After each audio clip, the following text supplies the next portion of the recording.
Chevaux et Psycho, un podcast de l'Institut de formation en équithérapie. Saison 6, en collaboration avec le CIPME. Épisode 14, Emmanuel Tison, Pierre-Henri Garnier, les résonances familiales de la médiation équine. Je commence parce qu'après je vais laisser la parole à Pierre-Henri. Donc je me représente, Emmanuel Tison, je pratique l'équithérapie depuis 15 ans dans la région de Nantes. Juste pour l'histoire, Pierre-Henri et moi, on était associés. On avait créé l'association Equitea il y a une dizaine d'années. Et donc Pierre-Henri était souvent mon binôme en tant que psychologue et moi sur le terrain avec les chevaux. Et du coup, j'ai eu à cœur de vous présenter l'humain qui est Pierre-Henri. Ouais, je te mets la pression, mais vraiment. Vous allez voir, on est en fin de congrès, on est en fin de journée, mais on va vous mettre beaucoup à contribution, parce que c'est comme ça qu'on fonctionne. Et sur ce, je laisse la parole à Pierre-Henri. Non, à Claire d'abord peut-être. Je vais me représenter.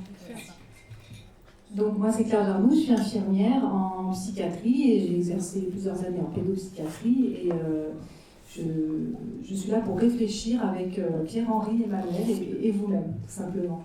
On vient de la région de Nantes et il y a un mot-clé aujourd'hui, tout à l'heure en ce moment-là, c'est la résonance, résonante. On va introduire ce mot-clé et puis on va démarrer par une petite histoire. Donc on est sur le thème de un peu thérapie familiale, équithérapie, et là, une histoire qui a émergé, qui s'appelle le cheval des ancêtres. Dans une famille, les pas se faisaient lourds, comme si chaque dos portait les pierres du temps. Les sacs débordaient d'histoire, rires anciens, chagrins têtus, silence oublié. Un soir, au détour d'un brouillard doux, un cheval surgit. Sa robe changeait à chaque souffle, éclat d'enfance, rite de vieillesse, trace des aïeux. Dans ses yeux, on pouvait lire les visages passés, présents et à venir. Le cheval ne demanda pas qu'on lui donne les fardeaux. Il plia les genoux comme pour offrir une alliance. Alors, chacun monta, les douleurs se tissèrent en étriers, les souvenirs en crinière, les héritages en élan. Chevauchant ensemble le grand cheval des ancêtres, la famille découvrit que le passé pouvait devenir une monture. Non un poids qui écrase, mais une force qui soulève, qui traverse les générations et ouvre les chemins nouveaux. Et depuis ce jour, quand la route s'alourdit, il suffit de fermer les yeux et d'entendre le galop intérieur. On ne porte pas toujours son histoire, parfois on la chevauche tous ensemble. Et là, on va vous partager rapidement un cas clinique. L'idée, c'est pas de rentrer dans le détail en mode psycho approfondi, mais imaginez une grand-mère de 70 ans qui vient toquer à la porte du psychologue que je suis en disant je suis en conflit avec mes enfants, donc des enfants qui ont une trentaine d'années, un fils et une fille, et c'est un malheur, je ne peux plus voir mes petits-enfants parce que, 3 petits points, la raison c'est qu'en fait il y a des peurs à tous les étages et les enfants ne préfèrent pas, à l'époque, ne préféraient pas être en lien avec la grand-mère de peur qu'elle leur fasse subir aux petits-enfants ce qu'ils ont subi. Donc une peur d'une grand-mère et mère intrusive, et puis il y a tout ça qui se met en... Et vous avez en libéral, en tant que psychologue, une personne qui vient vous dire « mais il serait OK pour vous voir, monsieur Garnier, mais en visio ». Donc moi je dis « vous savez, la question du cadre, j'y vais pas, je m'entoure de mes collègues, on dit « allez, on y va ». Là, l'aventure commence, la dame vient en présentiel, mais avec l'ordinateur en visio et les 2 enfants. Ok, eh bien, donc ça commence à parler d'un thème intéressant, je pense, c'est la question du cadre, c'est comment on joue ou pas avec le cadre, on l'utilise. Et de fil en aiguille, de visio, moi je suggère quand même de venir en présentiel, parce que c'est intéressant quand même la rencontre physique, ils acceptent. Mais là, badaboum, il m'arrive quelque chose à mon niveau en tant que psychologue, c'est que je reprends une activité au CHU de Nantes, donc je n'ai plus d'activité en libéral. Donc je cherche des relais, mais le système, à juste titre, a envie de quand même poursuivre. Et puis moi, j'ai aussi envie de poursuivre avec eux. Et là, boum, Equitea, voilà, boum, badaboum, je me rappelle, je me dis, mais c'est ça qu'il faut. Parce que dans le jeu, il y a aussi les petits-enfants. Et là, j'ai une image mentale qui vient en me disant, mais je les imagine au lieu-dit la Christie, où travaille, et qui est plus un lien avec, je dirais, le vivant et la nature. Et les chevaux sont dans le système. Et je leur fais cette proposition et ils acceptent. Donc voilà comment, vous voyez, dans l'ensemble des dispositifs, prend la place de l'équithérapie. Donc ça parle aussi de l'intégration. C'est ce que l'équithérapie, on en fait de A jusqu'à Z, où on peut s'autoriser à certains moments à en faire une carte à un moment donné. Je ne sais pas si c'est des questions en tant que professionnel que vous vous posez, mais tout est question de cadre. Comment j'intègre ça, comment je joue ou pas avec le cadre. Et ça demande peut-être des repères et on ira explorer. Là, tout de suite, maintenant, on y va. Ouais. Les repères. Ping, première question qui arrive. L'idée, en fait, de cette table ronde, c'est vraiment de vous inviter à vous poser des questions qu'on s'est posées autant en amont de cette pratique qu'en aval. Voilà. Qu'est-ce qui va notamment agir ici? Donc, on va Claire à la micro pour vos participations. Donc la grande question, c'est qu'est-ce qui agit vraiment ici, dans une thérapie familiale, et puis vraiment avec la présence des thérapeutes, des équithérapeutes, du cheval, de la famille. Alors est-ce que c'est le cheval, le cadre, le changement de lieu, le corps, le lien, le vivant? Puis première question dans cette table ronde, si vous acceptez l'interactivité, c'est qui pratique ce travail-là avec les familles? Soyons humbles et modestes. S'il y a une bonne idée, vous l'amenez dans le... Ça veut dire avoir du transgénérationnel en séance? C'est ça la Oui, question? ouais. D'accord. Ouais, donc c'est présent. C'est quoi qui agit en fait? C'est le cheval, le corps. Alors évidemment, c'est multifactoriel. C'est le système. C'est voilà, on est sur ce mot-clé. C'est dans une situation. Le système. L'environnement? L'environnement, si on veut aller sur une métaphore aussi plus contemporaine, celle du réseau. Moi, La démarche initiale de venir te voir est une modification infime du système qui, derrière, déclenche. Je pense pas. Donc, si tu continues, je peux tutoyer ou pas? Vous me dites aussi. oui. Tu vois quoi? Modification des conditions initiales, hein, ça fait un peu, je sais pas, théorie du chaos un peu. Oui. Ouais, voilà, on est sur ces logiques-là, quoi. Il y a La météo. la mise en instabilité d'un système, mais dans un cadre sécurisé, et on va pouvoir expérimenter un chaos contenu. Alors, ça paraît simple, mais là, cher praticien, vous voyez le gros problème du truc, c'est j'imagine, on en parlait aussi, c'est comment saisir ce qui agit, et en même temps, on est face à la complexité, et comment comprendre quel outil vous avez pour penser cette complexité aujourd'hui dans votre pratique. Il y a des règles, il y a des loyautés. Il y a des choses qui composent ce système en fait, qui sont explicites parfois et qui ne le sont pas. Ok. Donc c'est comment on peut avoir accès, comment le système peut venir les donner déjà. Et de voir ces... Alors comment tu fais ces tables rondes, hein, je pense, on va pas pouvoir traiter tous les sujets, mais je pense dans la pratique, ça se fait comment à ton niveau pour repérer ça? Alors, il peut y avoir des outils des fois qui peuvent aider à faire ça. Soit ça vient se parler et ça, les personnes du système peuvent venir en parler. Les enfants c'est plus compliqué, donc souvent c'est plutôt des supports symboliques et le cheval peut en faire partie, de mon point de vue. Mais comme pour les adultes aussi, ils peuvent, dans la manière dont ils vont être en relation, donc comment ils vont agir, comment ils vont se positionner, comment ils vont être, ils vont pouvoir donner des indicateurs à ce niveau-là. Et en lien avec le cheval, là? Ouais. Ok. Puisqu'on parle de lien, je pense que c'est quand même le lien entre cette unité, cette cellule familiale qui a motivé la venue de la grand-mère. Oui. Ça, c'est un travail essentiel aussi à mener, à essayer de décrypter en observant un petit peu si on peut les avoir en in vivo, dans notre manège. On peut voir plein de choses se passer. Ah, in vivo. Ouais, c'est intéressant ça. In vivo, je le note bien. C'est la vraie vie. N'oublions pas qu'on est venu justement dans Je provoque, c'est pour le débat. Ouais. Mais non, c'est pas la vraie vie, un manège. Arrêtez quand même. C'est un laboratoire. Oui, il y aura des projections forcément, et on pourra extrapoler avec les choses qui se sont passées dans la cellule familiale ou pas. Alors ça veut dire qu'il y a une famille, il y a un système, on a dit ça, il y a un système, il y a une structure, ils arrivent dans un manège, il y a aussi un cadre avec une structure, il y a des chevaux, il y a des humains, et c'est quoi ça devient un écran, ça se projette, c'est ça que j'essaie de comprendre, c'est comment vous travaillez avec ça? C'est aussi dans la rencontre justement de l'autre et de l'environnement différent où il y a en fait une expérience qui va permettre justement de pouvoir aussi avoir des observations sur tout ce qui va être croyances familiales, mais aussi croyances intra-familiales des groupes de chacun, etc. Et si j'étais stagiaire, je dirais, mais c'est quoi les petits trucs et astuces de ta posture? Il faut faire quoi en fait pour capter ça? Alors on va ramener le vrai concept qui vient de systémie, Moni El-Kaïm, sans en faire de la culture confiture, mais de résonance, et qui est un concept qui est encore plus à la mode aujourd'hui avec les travaux d'Hartmut Rosa, un sociologue. Et la notion de résonance, c'est un peu la métaphore musicale qui revient, et en fait c'est la métaphore aussi du vivant, et de voir ça en disant ça résonne. Donc moi, si demain je veux travailler, et il faut des années d'expérience, mais je pense que c'est d'en prendre conscience dans ce congrès que vous avez des pépites, vous avez de la compétence pour travailler. Vous arrivez, il y a une famille, il y a des chevaux, vous êtes là, il y a un manège. Qu'est-ce qui circule?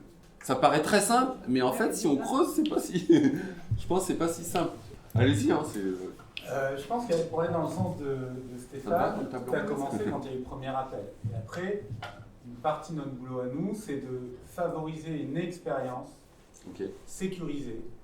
Sécurité. Et puisqu'elle est sécurisée, tout est possible. Et on peut tenter des gestes, on peut tenter des postures, on peut tenter des regards et des comportements qu'on ne pourrait pas faire ni en dehors d'une expérience, ni sans cette sécurité qu'on amène là. Donc c'est une sorte de laboratoire, on va pouvoir tenter un truc qu'on a peut-être envie de tenter depuis 15 ans, mais qu'on n'a jamais pu parce que le contexte n'était jamais... Et l'ingrédient central, mais même dans la toute psychothérapie, la sécurité, qu'on décline après en alliance, en confiance, mais la sécurité corporelle, elle devient relationnelle, ça c'est l'ingrédient... Et psychique, et le rapport de confiance à la relation, c'est important. De toute façon, on a des dispositifs qui sont similaires quand on fait des visites médiatisées en prison avec les familles, ou des thérapies familiales en base d'équithérapie. Donc, c'est le même dispositif que vous mettez en place. Donc, il y a le milieu, il y a les influences du milieu, et après, il y a le rapport des individus dans le système. Donc, on va... je vais pas, on les accueille où? Je ne vais pas vous faire le dispositif. Non, mais tu parles de dispositif, on parle de sécurité, on parle d'expérience qui va être proposée. Moi, de mon côté, en tant qu'équithérapeute sur le lieu où je vis et où je dis à Pierre-Henri, let's go, on y va, j'ai besoin de quelque chose de très tangible pour accueillir tout ça. Mais vraiment, c'est-à-dire que, là tu parles de posture corporelle, mais aussi on a parlé de l'environnement, c'est-à-dire qu'il y a un moment donné, il y a un repère qui va... On a parlé des repères, mais les repères, c'est aussi le repère orthonormé. J'aimerais que vous y veniez sans que je vous dise les mots. C'est un peu induit ce que je fais là, mais il y a un cadre qui est là, une contenance. Nous, c'est vraiment ce qu'on a partagé. Cette contenance, elle va venir d'où concrètement? La personne qui accueille et en même temps qui a le cadre de la posture qu'elle va avoir aussi dans l'accueil. Le fait que tu sois pendant, à un moment donné, pris dans le nœud de la relation psychologique de la famille. Toi, tu vas avoir un repérage par Le corps, non Vous mettez progressivement en œuvre finalement un système complexe qui est en miroir du système qui vous arrive. Sauf que vous le mettez avec la conscience du professionnel et en y mettant d'ego et en sécurisant chaque geste. Et pour moi, ça c'est un des repères. Et le premier repère que tu représentes toi, non pas il se dilue mais il disparaît puisque tu pars en milieu clinique et ça se transmet. Et en fait, tout ça, ça représente un des éléments de repère tangibles pour le système accompagné qui va, s'il est explicité et bien mis en œuvre, va permettre au système accompagné de se sentir en sécurité. Puisque le système complexe accompagnant dans sa complexité est en sécurité. Alors que moi, si je suis dans la famille, je suis dans un système complexe qui n'est pas en sécurité. Tiens, j'ai un système complexe qui fonctionne. J'y vais, je me sens mieux. Alors j'amène aussi un petit élément qui moi me paraît, pour moi, dans ma pratique très utile, c'est que quand je travaille, je vois la famille justement comme un organisme. un réseau, c'est vivant, et de voir aussi, parce qu'on parle beaucoup du vivant, le cheval, le vivant, mais la famille, le patient, on est pris dans ce vivant-là, et il y a une espèce de réseau, d'organisme, et j'essaye de chercher, mais c'est lié à ma formation, moi je suis formateur aussi en hypnose ericksonienne, et on parle du lieu sécure, et de voir s'il y a un noyau, une sécurité comme un nid en fait. La métaphore du nid, et en effet il est parfois dissocié, troué, mais la sensation qui m'appartient, je ne sais pas pour toi, c'est qu'on enveloppe quand même, il y a quelque chose de l'ordre du contenant, et j'ose parler de nid virtuel dans mon travail, c'est-à-dire que pas virtuel au sens, mais au sens de potentiel, c'est-à-dire qu'en effet c'est pas tangible tout de suite, mais c'est de la présence thérapeutique, et on installe une manière d'être, le corps, une façon qui fait que il y a une trame, il y a un support d'étayage, on pourrait dire dans des approches plus analytiques, qui se met en place autour de la famille, comme un canevas, et ça peut commencer à tisser malgré le chaos. Voilà un peu Quel était le premier symptôme déclaré qui était dans ce système accompagné? C'était plus la fille qui était en souffrance, a pu craquer à certains moments en rappelant des situations de maltraitance, évidemment non intentionnelle du point de vue de la mère, mais elle avait besoin d'être validée dans le fait qu'elle avait traversé dans l'enfance des grands moments de solitude parce que sa mère n'était pas présente, et il y avait une fille, un fils et la grand-mère. Je me permets juste de réagir par rapport au nid. C'est quelque chose moi qui me parle bien, dans le sens où je trouve que dans les séances aussi, dans l'organisation, il y a évidemment la posture et le cadre qu'on va poser et proposer, mais aussi l'environnement dans lequel on va accueillir en fait les personnes au départ. Moi je sais par exemple dans nos pratiques, souvent on accueille dans un premier temps par exemple un manège ou quelque chose qui n'est pas trop ouvert, qui permet aussi d'avoir une certaine contenance en fait, structurelle. Oui, et petit à petit, après, on peut explorer et après, éventuellement, sortir de l'environnement qui était très contenant au départ. Mais je trouve qu'il y a toute cette mise en place de l'accueil et du début d'accompagnement qui est précieux en fait, pour l'alliance, et aussi pour le fait que la personne puisse se sentir suffisamment en sécurité, et là, la famille, pour aussi pouvoir explorer et pouvoir justement se livrer et tester des choses. Je raisonne et je rebondis. Moi, dans ma pratique, ce qui me parle, c'est, dans ma tête, je me dis, Pierre, arrête tes conneries, sois pas trop dans l'intellect, observe. Et ce que disait Erickson en hypnose, observer, observer, observer. Et tous les détails deviennent, par exemple, même les objets, la table, mais là on serait dans un manège, etc. Tout peut être métonymie ou métaphore de la sécurité. Et en effet, l'objet technique, si ça vous intéresse d'aller du côté un peu barré, vous pouvez lire Bruno Latour, si ça vous intéresse, un sociologue, qui parle, lui, d'acteurs non humains. Et il parle du cheval comme un acteur non humain, mais vivant, mais il parle aussi de l'ordinateur, de l'objet. Et alors, si vous suivez ma logique, c'est qu'on est parti sur la métaphore du système, qui est aussi un tissage, un réseau, et qu'on peut peut-être voir les choses comme un tissage entre des acteurs humains, non humains, et que le vivant même se moque de la frontière humain-non humain, en fait. Et qu'il y a quelque chose qui se tisse, ça circule et ça s'auto-organise, si on prend les... en systémie, et puis on parlait de théorie du chaos, tout ça, c'est des épistémologies issues de la systémie, hein. Et on parle d'auto-organisation, d'éco-auto-organisation, et c'est à la fois le bazar complet, mais en même temps on a une certaine confiance que même dans le chaos, il y a une force qui cherche à sonner juste, à s'ajuster. Donc j'amène le thème, si on continue, ça résonne de la confiance, faire confiance au vivant. Merci.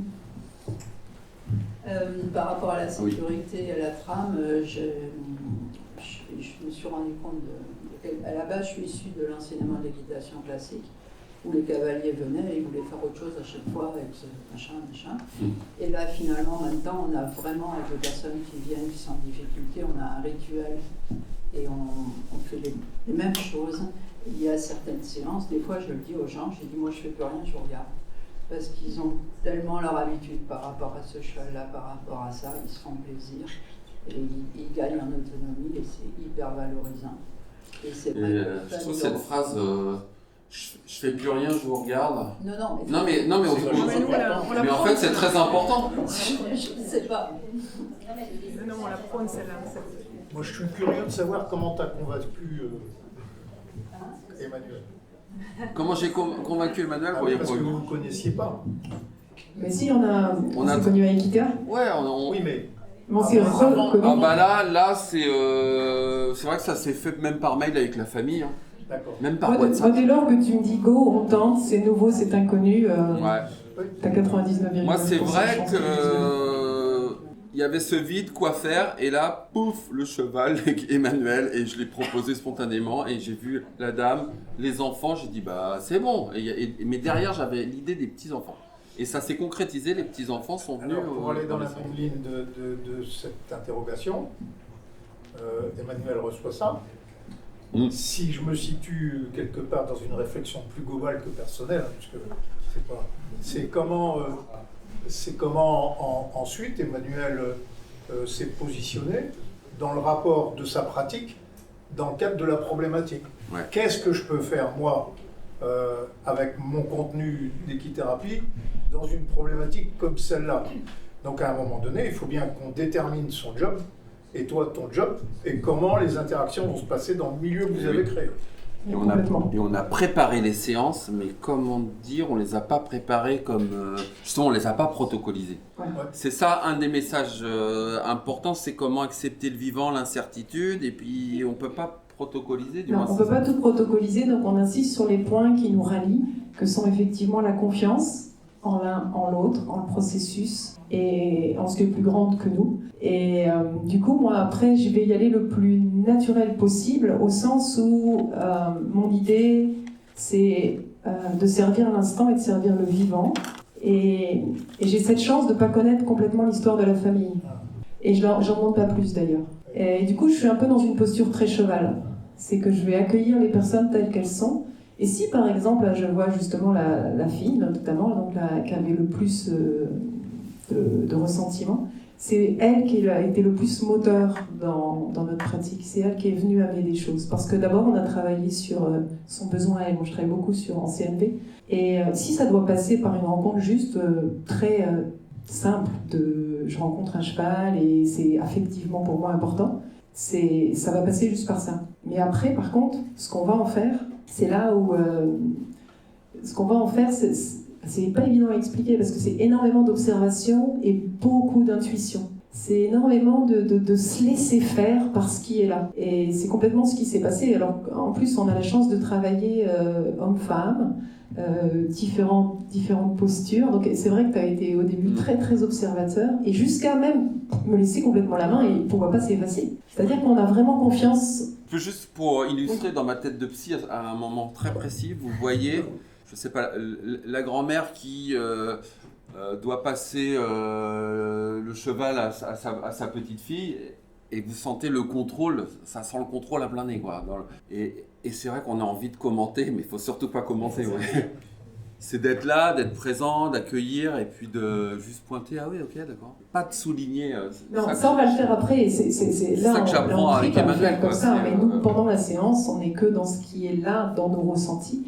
Et pour rebondir, nous on a l'habitude de dire que quand rien ne se passe, c'est là où il se passe le plus de choses.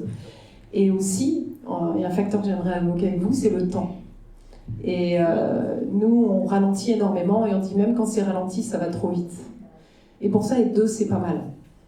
Donc voilà, après je sais pas si je peux être plus précise. Bon, j'ai plein d'outils, mais c'est vrai que là ils me viennent pas, il faudrait me mettre un cheval. Mais par exemple, le passage de longe, c'est quelque chose que je vais pas la penser avant, mais il va devenir pour moi évident à ce moment-là. Et symboliquement, c'est Pierre-Henri qui va tirer le fil de cette filiation, grand-mère, mère et fille. Et moi, j'aurais juste proposé le lien. Mais vous voyez, chacun à son niveau. Et c'est là où je reviens sur la confiance.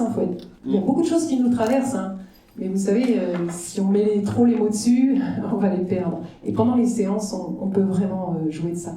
Et moi, je le fais même pas en mode intello, si vous voulez, en tant que psycho. Je le fais en mode métaphorique. Le conte que j'ai lu au début, C'est un conte qui a émergé suite à une séance et qu'on a envoyé par mail, qui a circulé pour activer un peu la rêverie, comme en hypnose. En fait, c'est aussi une manière de mettre en transe, et en hypnose, on considère que le vivant, en fait, que l'inconscient est une structure qu'on a tous et qui est vivante, et que c'est une forêt intérieure et qui cherche à s'ajuster, à s'adapter. On appelle ça l'état modifié de conscience, mais en fait c'est un état de transe assez naturel, spontané, et c'est une capacité qu'a le vivant pour s'ajuster. Même dans le travail, c'est que représente le cheval, qu'est-ce que ça évoque, et puis on part sur autre chose, et ça devient le cheval des ancêtres, ça devient un mythe, mais peu importe, ça va leur appartenir, et c'est eux qui vont élaborer, qui vont projeter en fait leur histoire. Bon, vous voyez qu'il y a plusieurs axes.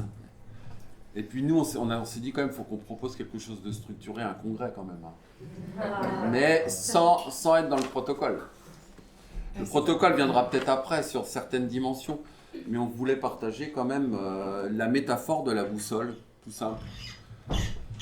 Autorisez-vous à critiquer, c'est né de nos échanges, et puis c'est biodégradable. C'est-à-dire que si... Ouais. J'ai une question sur la progressivité du dispositif que je trouve particulièrement intéressante. On le voit déjà avec le virtuel, la visio, puis on arrive en séance d'équithérapie. Est-ce que vous êtes en séance d'observation pendant les temps d'équithérapie ou est-ce que c'est... Ah oui. Ok. Et même je suis participant en fait. Je suis là, acteur. Okay. Ça me fait un bien fou. Mais je suis plus actif dans le briefing, mais c'est marrant, et dans le débriefing. Mais en même temps, je me désactive à fond. Vous voyez le côté caricatural du psy qui va essayer d'élaborer le sens et tout. Non. Alors on verra que dans notre petite boussole, j'ai amené des mots un peu intello pour faire briller, faire bien quand même. Mais on parle d'être à un niveau de morphose, c'est-à-dire uniquement dans la forme, comme l'art. Je dessine, je vis, je suis dans la sensation, je suis dans la sensorialité, je n'ai pas à cogiter. Après, il y a un deuxième niveau, la sémiose. C'est là que je vais commencer à mettre des mots, à mettre des métaphores, à mettre du sens. Le sème. Et puis, on va plus loin, on parle d'ontose. C'est là quand tout d'un coup, c'est l'eureka. Ce que ce matin, vous décriviez le chef d'entreprise qui tout d'un coup remet en question sa vie, quoi. Il y a une espèce d'insight, de prise de conscience. Là, on est au niveau de l'ontose, c'est-à-dire l'être. L'être, tout d'un coup. Et dans le modèle, si vous suivez ma logique du réseau complexe, comme une météo fractale chaotique, donc c'est le gros bazar, mais un petit battement d'aile de papillon, là. Et c'est ça qu'on cherche. Mais en mode intuitif, c'est le coup de marteau au bon endroit, au bon moment. Je ne sais pas si ça parle aux praticiens, mais c'est d'être là, de tolérer l'incertitude, il ne se passe rien, et tout d'un coup, il y a un rendez-vous, quoi. Ça arrive, c'est ça, moi je ressens. Ça arrive, paf, et là, on pose un mot, avec la sécurité et la douceur, on repart. Comme un cuisinier, comme en calligraphie, si vous voulez, il y a quelque chose de simplex. Mais pour ça, c'est comment j'installe de la sécurité aussi à l'intérieur de ma pratique. Et le protocole, j'ose le dire, peut amener de l'anxiété quand même. Si on est que en mode protocole. Alors, j'ai juste une petite analogie avec les sciences de gestion. Je suis ici. Ah, bah super. Moi, ça me fait penser en sciences de gestion à Schumpeter et à la destruction créatrice. C'est-à-dire qu'on arrive, c'est le chaos, il n'y a plus rien, et derrière, il y a un petit battement d'aile qui va faire qu'il y a quelque chose d'encore mieux qui va se mettre en place. Je dirais même, je fais un peu de théâtre, c'est « Ah, mais c'est le chaos dans... » Ça me fait penser à ça. C'est le chaos dans ton système, c'est le chaos dans ta vie. « Oh, mais c'est vivant, c'est normal, tranquille, ça va aller, regarde, observe. » Tu vois ce qui se passe là? En fait, ça retisse. Et plus je vais être dans cette posture et cette croyance, plus ça va repousser. Voilà. Donc c'est aussi cette posture-là positive en fait. Ben, ça parle des approches humanistes, de la conception qu'on peut avoir. Et c'est vrai que je pense d'un point de vue que l'équithérapie fasse pas l'erreur de certaines psychothérapies, c'est plutôt de réussir à protocoliser les choses, à choper les bonnes variables, mais sans être dans la peur et l'anxiété et la rigidité d'imaginer qu'on est dans l'hyper-contrôle et qu'on va C'est ça l'enjeu. Juste la parole, puis après, vas-y. Vous étiez combien dans le système accompagnant? On est deux. Avec les chevaux. Avec les chevaux. Par contre, Avec les chevaux surtout. Il y en avait 3 des fois. Ouais. Puisque Pierre-Henri parlait de sécurité du système accompagnant, comment vous avez maintenu le système en sécurité, supervision, enfin bref, voilà, vous m'avez compris. Supervision, là tu vas repartir encore dans l'analyse mentale de ou la pratique. résonance, ou plutôt la métabolisation des résonances qui vous ont... Pour moi, c'est le lien, le fait d'avoir travaillé l'histoire, le collectif, le fait d'avoir partagé Equitea qui fait que, bon, moi je suis arrivé, mais tranquille. Et quand la famille peut amener son anxiété, j'ai même pas besoin de dire, ils sentent que moi je suis tranquille, donc ils font confiance, et puis ça s'installe dans le système, ça se contamine, ça résonne en fait, c'est bizarre. On a un petit historique quand même, puis on avait un comité scientifique avec Je commence à faire circuler le papier ou pas Ceux qui veulent découvrir la boussole et vous pouvez la ramener à la maison, vous êtes même pas... Et puis osons-le, on a aussi pas besoin de vous prendre la tête. Une verticalité qui nous rallie. On évoque aussi les questions spirituelles. Voilà. Donc ça, c'est des choses qu'on a en commun, qu'on ne va pas étaler le jour 2, mais n'empêche que dans nos échanges avec Pierre-Henri, ça nous construit. Et ça construit cette confiance aussi. En tout cas, pour moi, j'ai osé le mot. Et donc moi, je vais plus vous parler de cette boussole au niveau donc, du temps. Donc, bien évidemment, il y a ce fameux chronos qui a été bien présent aujourd'hui. Il y a le kéros, qui est l'instant présent, qui est super important. Il y a après tout ce qui est de l'ordre aussi du temps cheval, du temps animal, qui n'est pas du tout le même qu'une temps justement humain, qui justement va faire appel aux filiations, aux ancêtres et tout ça. Le temps cheval est plus instantané. Donc voilà, faut-il ralentir, le cheval régule déjà. En fait, moi, je me rends compte de plus en plus que les questions ont leur réponse en elles-mêmes. Déjà, se poser la question est une forme de réponse. Et il n'y aura jamais de réponse toute faite. C'est un peu comme quand chaque cheval a sa cadence et pourtant vous allez pouvoir choisir les rythmes. Et des fois, vous allez... on peut pas... Moi, je sais que par exemple, je donne aussi des cours classiques et ça, c'est un truc infernal quand vous connaissez les cadences des chevaux et que finalement, vous les faire tous trotter en même temps. Je trouve ça complètement absurde. Nous, dans nos pratiques, on a la chance d'écouter chaque rythme. Et ça, c'est assez passionnant. Le temps est un allié. Ensuite, l'espace. Alors, l'espace, c'est évidemment l'espace sécure que tu évoquais tout à l'heure. C'est l'espace de l'environnement. Je vous ai présenté, pour ceux qui étaient là hier, la Christie. On a la chance d'avoir un lieu qui est pleine nature, vraiment. Et moi, de plus ça va, et moi j'ai de choses à faire, c'est l'espace qui joue. Voilà, l'espace, c'est aussi sa place dans le monde, mais pas que sa place dans la société. C'est sa place dans le monde. C'est-à-dire, qu'est-ce qui m'habite en moi, quand il n'y a rien autour, comment je me situe. On va peut-être rejoindre la pleine conscience de la conférence d'avant. On a parlé beaucoup d'ancrage quand on a eu nos échanges avec Claire, et puis c'est un mot qui est, avec Pierre-Henri et Claire, c'est un mot qui est arrivé tout de suite. L'ancrage, la posture de l'arbre, le ici, maintenant, et cette façon de laisser passer cette neutralité qui n'en est pas une. Vous savez, ces espèces de koan où on est à la fois hyper présent et hyper transparent. Donc après, on a tous nos techniques. Bon, chez nous, on pratique beaucoup la méditation, mais les chevaux, de toute façon, ils nous entrent directement. Et puis dans la dernière, dans le dernier ouest de la boussole. D'humus ce matin, là, l'humanité, humilité, on est parti sur voilà. l'humilité. C'est l'humilité qui est ressortie. On aurait pu aussi évoquer la vulnérabilité, on aurait pu évoquer la disponibilité. C'est l'humilité qui est venue, parce que moi je la trouve merveilleuse, parce que plus on avance dans cette pratique et on se rend compte que c'est vraiment une invitation à ça.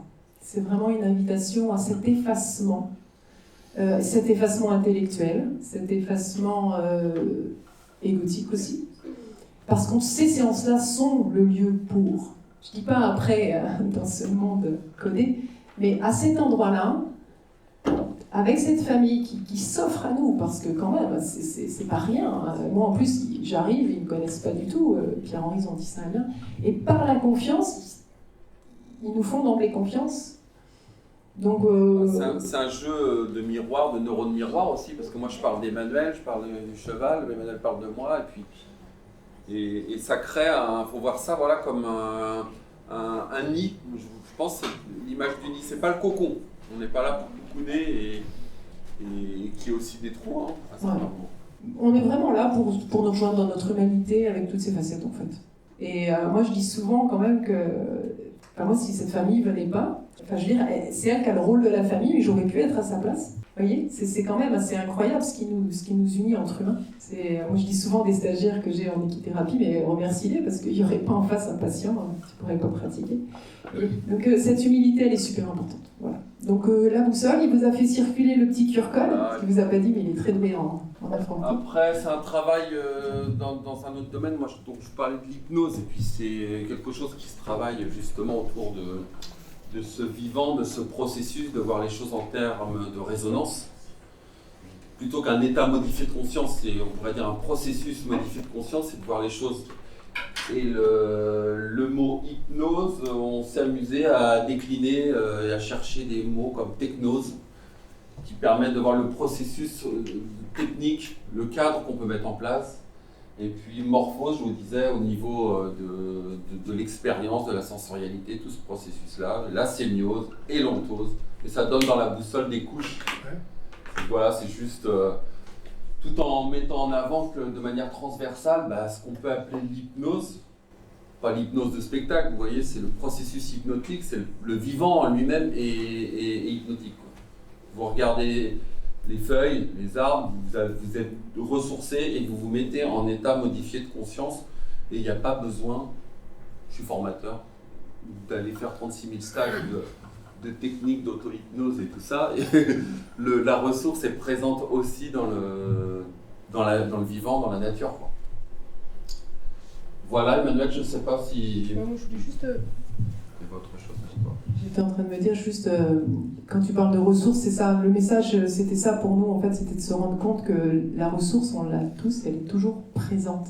Est-ce qu'on peut faire avec, à cet instant, avec qui on est, avec nos fragilités, et pour ça, on a des super alliés. Moi, je sais qu'en tout cas, les chevaux en sont une. Moi, le cadre en est une pour moi, énorme, la contenance, et puis les alliances. Je voudrais dire deux choses. Tu as parlé tout à l'heure d'intuition. Oui, j'ai osé. Alors, en la matière, compte tenu de ton parcours, c'est pas de l'intuition. C'est à un moment donné la capacité. C'est comme quand tu regardes un artisan qui fait un truc à 2 coups de cuir à peau et que toi tu essayes de le faire et puis tu vas mettre 15 ans ou 2 jours pour faire ça. Donc quelque part, quand quelqu'un comme toi parle d'intuition, c'est parce qu'il y a un tas d'informations qui lui permet d'être opérationnel à ce moment-là. C'est comme l'acteur de rue ou le... Voilà, je compare un petit peu ça à ça. Il faut se méfier du mot. Mais ceci étant, ne pas méfier de tous les mots, de toute façon. Oui, oui. J'irais dans ce sens-là, avec un peu la distinction qu'on peut faire entre ne pas savoir et ne plus savoir. Oui, oui. Parce que des fois, on est là, mais en fait, mettez les gens avec les chevaux, et puis ça va travailler, et puis le vivant, mettez un bain de nature, faites embrasser les arbres, il va se passer la magie. Non, c'est de l'expérience. La seconde chose que je voulais transversaliser, c'est un peu avec tout ce qui concerne les équicoachs. Dans une gestion de structures complexes, avec des ados, des adultes. Bon, moi j'ai été chef d'établissement multiple. Ce que vous représentez là, ce que tu expliques là, moi je l'explique peut-être d'une autre façon parce que je l'ai réfléchi un peu différemment. Il y a des établissements quand vous arrivez, des structures où il y a 15, 20, 30 salariés, où il y a une paisibilité terrible. Vous arrivez dans cette structure, vous sentez bien tout de suite. Et puis il y a des structures, vous rentrez dedans, même sans avoir parlé à personne, vous sentez l'électricité. Et quand on réfléchit un peu à ce type de là, c'est une façon je pense, une façon de manager, une façon de diriger des établissements qui fait que quelqu'un qui a une représentative, une force intérieure, et c'est chez l'homme de cheval ou chez la personne qui va utiliser la médiation avec cheval, c'est une espèce de force intérieure de soi qui va donner confiance aussi à l'autre. Donc il y a une relativité comme ça qui fait que n'importe qui arrive dans cette structure de management, ça peut être un IME, ça peut être un ESAT, ça peut être tout ce qu'on veut, un service hospitalier. ça, dès qu'un salarié nouveau arrive, tout ça, ça apparaît, il n'y a même pas besoin d'expliquer, ça s'introduit directement dans le dispositif. Enfin, Marianne est venue dans un dispositif, dans une ferme d'insertion maraîchère à traction animale, avec des cas, des patates chaudes du département aide sociale à l'enfance, hyper compliqués, violents et tout. On sentait quand même qu'il y avait de la dureté pédagogique, mais il y avait une paisibilité des gens, et ça c'est hyper important. C'est cette force intérieure oui. Moi où j'en suis sur ces sujets-là, c'est les notions, alors un peu barbares, mais aussi pour intellectualiser, se faire plaisir de temps en temps quand même, mais de tout ce qui a été travaillé en gestalt thérapie, là, et la notion de forme, de configuration. Il y a une configuration et ça crée une énergie. Alors après, l'énergie, c'est un mot galvaudé, mais on a eu la chance pendant des années de travailler avec notre professeur émérite Jean-Pierre Courtial en sciences de l'information et qui continue à faire tout un travail sur l'énergie relationnelle et d'essayer de remettre dans le champ la notion d'énergie, une énergie qui n'est pas ésotérique, quoi, qui est vraiment une énergie liée à la gestalt, à la configuration. Des notes qui sont mises d'une certaine manière vont créer une émotion et portent une énergie par transduction, ils appellent ça. Et c'est, moi j'ai vraiment cette sensation que tout d'un coup, il y a comme un théâtre, une mise en scène avec des acteurs humains et non humains, il y a la météo qui joue, et là on est là, et là c'est le kéros, c'est ça que tu dis, là, le moment présent, et il se passe quelque chose, et ça vaut le coup d'être vécu. C'est pas magique, c'est pas à vénérer, c'est juste un bon moment. Et là, on voit, oh, ça circule. L'erreur, ce serait, on a bien travaillé, Emmanuel. Et on va s'attribuer le succès. Je pense qu'il ne faut pas s'exclure de la réussite, mais c'est de rendre à César ce qui appartient à César. Et c'est bien le processus vivant qui a circulé, dont je fais partie. Et plus on est là-dedans, plus ça fonctionne en plus. Très belle conclusion. Hein? Il y a de l'expérience. Il y a des limites aussi. L'expérience, on l'a poursuivie avec vous aujourd'hui. En fait, hein, c'est une gageure pour nous. En fait, on a essayé de reproduire ça, ce vent qui circule. Et que... Quand ? L'accompagnement est terminé ? Bah oui, sauf que nous, on fait 3 petits points. Mais là, à la fin, c'était habitable. La famille, ils sont repartis, ils ont fait des choses. Alors, je ne vais pas faire il doit y avoir des difficultés, mais n'empêche que ça tient, ils sont en lien. Et surtout, une grand-mère l'énergie circule entre ses petits-enfants et il se passe plein de choses. Et il y a des peurs diverses et variées C'est chouette, c'est chouette. Nous, on aurait pu dire, mais quand même, dans un protocole, il faudrait prévoir 2-3 peu. Ben non, on laisse émerger. On voit, par contre... on a vu à plusieurs reprises que quand ils ont besoin, ils savent appeler. Et puis nous, on aménage avec le moment présent, les dates. C'est ça aussi, trouver les... Mais ça s'est toujours bien passé pour l'instant. C'est passé combien de temps entre le premier coup de fil et... Oh là, plus d'un an. Ouais, plus d'un an. Ouais, 1 an. Non, mais vraiment, et puis on a eu des retours, on le sent que ça marche, quoi. Après...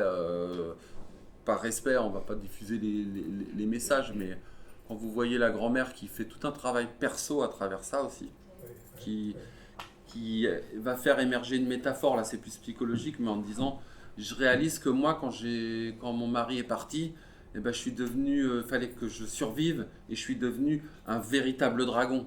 Pas un cheval, je suis devenu un dragon. Et j'ai craché du feu sur mes enfants sans le vouloir. Et je m'en veux. Et je comprends qu'ils m'en veuillent. Et je suis bien embêté parce que je ne sais plus comment les rassurer pour qu'ils puissent m'autoriser à voir leurs petits-enfants. Vous voyez tout.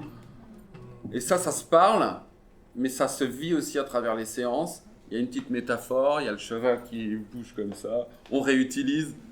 Et c'est tout un système voilà, qui est plaisant. Vous avez une question à droite. Je vais poser la grosse question critique pour rendre à César ce qui appartient peut-être à César. Est-ce que ça aurait pu marcher sans cheval ? Moi, j'aimerais répondre à ça, mais je pense pas. Moi, je dis si exprès. Je me dis que... on tolère la plus différence. ça va, plus je me dis que posture cheval... Je dis oui, ça aurait pu marcher sans cheval. Moi, Moi j'aimerais, mais en tout cas aujourd'hui moi j'en suis incapable, mais ça c'est perso. Mais il apporte quand même une dimension. Hein Ouais, on peut faire un vote. Carrément, excusez-moi. Je pense que ça pourrait marcher sans cheval. Avec cheval, obligatoirement cheval. Ouais, c'est une petite Ah, obligatoirement, non. Non, parce que... Non, là, il ne faut jamais rendre les choses comme ça rigoureuses, non. En fait, je pense qu'il y a, ça c'est ma perception, il y avait plein de chemins métaphoriques possibles. On aurait pu aller sur la musique par exemple. Non mais sans cheval, ça aurait pu être un jeu de billes, ça aurait pu être des quilles, ça aurait pu être n'importe quoi. Mais il fallait quelque chose de transitionnel. Voilà, de transitionnel. Par contre, la puissance de résonance du cheval. Parce que c'est vivant, mais on aurait pu, ça aurait pu fonctionner, mais ça aurait pas été peut-être aussi rapide, je pense. Et puis on a touché toutes les générations avec le cheval. Ouais. Et on a inversé les rôles, et on a mis en hauteur les enfants qui étaient en dessous, et on a... Ah non, bah, vous connaissez tous. PlayStation, tu aurais pu jouer avec la PlayStation. Et on a, si on reste sur notre idée du circuit du vivant, l'animal, qu'il soit en nous ou à l'extérieur, il est quand même, pour moi, il est un des plus près du réel et du vivant. Alors moi je travaille au CHU de Nantes dans une unité qui s'appelle Mikado d'ados en crise suicidaire. On a mis en place les séances d'équithérapie avant-après. Voilà, c'est évident. C'est évident et maintenant vraiment faut pas penser ça aux financeurs. Mais moi justement ça permet de diffuser ça et puis les collègues sont partants, mais après voilà, c'est toujours les sous. C'est pas facile à trouver. Hein. Mais pour aller dans le sens que même si on dit que c'est une médiation, ce qui est peut-être pas pour un cheval, dire qu'il y a une médiation, c'est bien plus qu'une médiation, c'est un être vivant déjà. Mais l'idée de... Oui, mais je vous remercie pour un truc.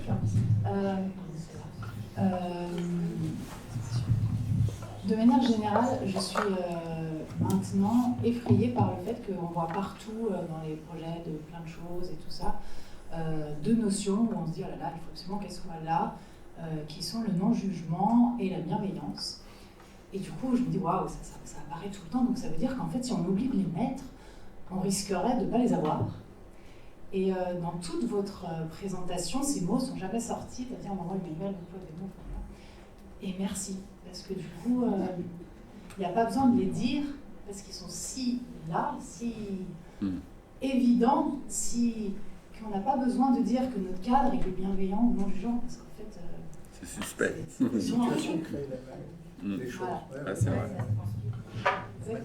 Ouais, et merci de ce partage. Et du coup, je rebondis sur la question du cheval, et qui vient, et j'ai lâché le mot spiritualité tout à l'heure. Et pour moi, le cheval, il nous permet de s'incarner véritablement, dans le sens premier du terme. Et donc, toutes ces notions, elles sont importantes à descendre en soi, à incarner, pas juste à dire. C'est exactement ça. Ça fait du bien. Et chez les intervenants aussi, les psychos ou les collègues que tu vois de Mikado aussi, ça, je pense que ça fait du bien aux psychologues, ça nous faire descendre. Hein. Ça fait du bien. Pas ne pas être. Ouais. Bon, bah, That's it.